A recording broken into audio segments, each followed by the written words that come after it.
ईमान पिता धन्यवाद करते हैं आज के सुंदर बाइबल अध्ययन के लिए। खुदावन हरी को बड़ी बरकत दें, आशीष करें पिता, यीशु नाम से मांगती हूँ, आमीन। हम पढ़ेंगे दूसरा राजा 7 अध्याय।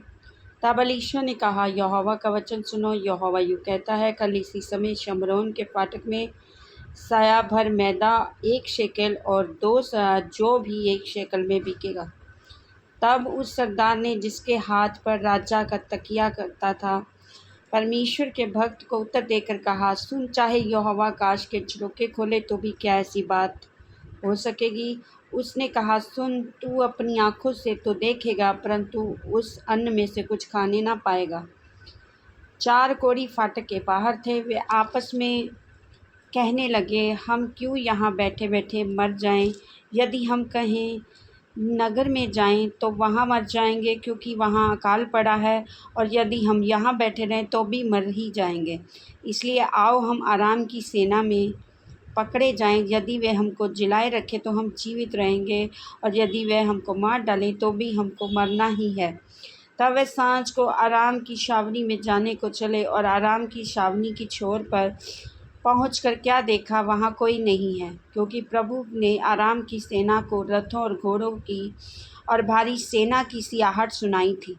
और वे आपस में कहने लगे थे, सुनो, इस्राएल के राजा ने हित्ती और मिस्री राजाओं को वेतन पर बुलवाया है कि हम पर चढ़ाई करें। इसलिए वे सांझ को उठकर ऐसे भाग गए कि अपने डेरे, घोड़े, गधे और छावनी जैसी की तैसी छोड़ छाड़ कर अपना अपना प्राण लेकर भाग गए। जब वे कोढ़ी छावनी के छोर के डेरों के पास पहुँचे, तब एक डेरे में घुसकर खाया पिया और उसमें से चांदी, सोना और वस्त्र ले जाकर छिपा रखा। फिर लौटकर दूसरे डेरे में घुस गए और उसमें से भी ले जाकर छिपा रखा। तब वे आपस में कहने लगे, जो हम कर रहे हैं वह अच्छा काम नहीं है। ये आनंद के समाचार का दिन है, परंतु हम किसी को नहीं बताते। जो हम पों फटने तक ठहरे रहें तो हमको दंड मिलेगा। इसलिए अब आओ, हम राजा के घराने के पास जाकर ये बात बतला दें। तब वे चले और नगर के चौकीदारों को बुलवा कर बताया, हम जो आराम की छावनी में गए तो क्या देखा कि वहाँ कोई नहीं है, और मनुष्य की कुछ आहट नहीं है, केवल बंधे हुए घोड़े और गधे हैं, और डेरे जैसे के तैसे हैं। तब चौकीदारों ने पुकार के राजभवन के भीतर समाचार दिया। तब राजा रात को ही उठा और अपने कर्मचारियों से कहा, मैं तुम्हें बताता हूँ कि अरामियों ने हमसे क्या किया है। वे जानते हैं कि हम लोग भूखे हैं, इस कारण वे छावनी में से मैदान में छिपने को ये कहकर गए हैं कि जब वे नगर से निकलेंगे तब हम उनको जीवित ही पकड़कर नगर में घुसने पाएंगे।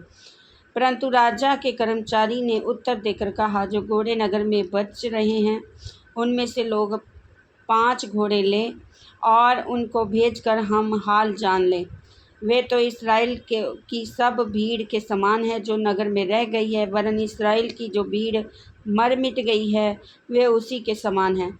अतः उन्होंने 2 रथ और उनके घोड़े लिए। राजा ने उनको आराम की सेना के पीछे भेजा और कहा, जाओ देखो।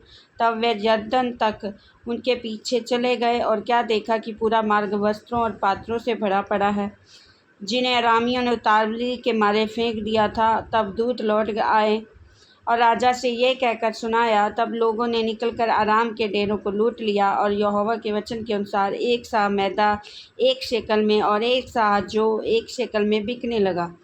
अब राजा के उस सरदार को, जिसके हाथ वे तकिया करता था, फाटक का अधिकारी ठहराया था। तब वह फाटक के लोगों के पाँव के नीचे दबकर मर गया। और ये परमेश्वर के भक्त के उस वचन के अनुसार हुआ जो उसने राजा के से उसके यहाँ आने से समय कहा था। परमेश्वर के भक्त ने जैसा राजा से कहा था, कल इसी समय शमरोन के फाटक में 2 सआ जौ शेकेल में और 1 सआ मैदा 1 शेकेल में बिकेगा, वैसा ही हुआ। उस सरदार ने परमेश्वर के भक्त को उत्तर देकर कहा, सुन, चाहे यहोवा आकाश के झरोखे खोले तो भी क्या ऐसी बात हो सकेगी? उसने कहा, सुन, तू ये अपनी आँखों से तो देखेगा, परंतु उस अन्न में से खाने ना पाएगा। अतः उसके साथ ठीक वैसा ही हुआ। अतः वह फाटक के लोगों के पाँव के नीचे दबकर मर गया। इस वचन के अंदर प्रभु ब्लेस करेंगे। आमीन। सबको जय मसीह।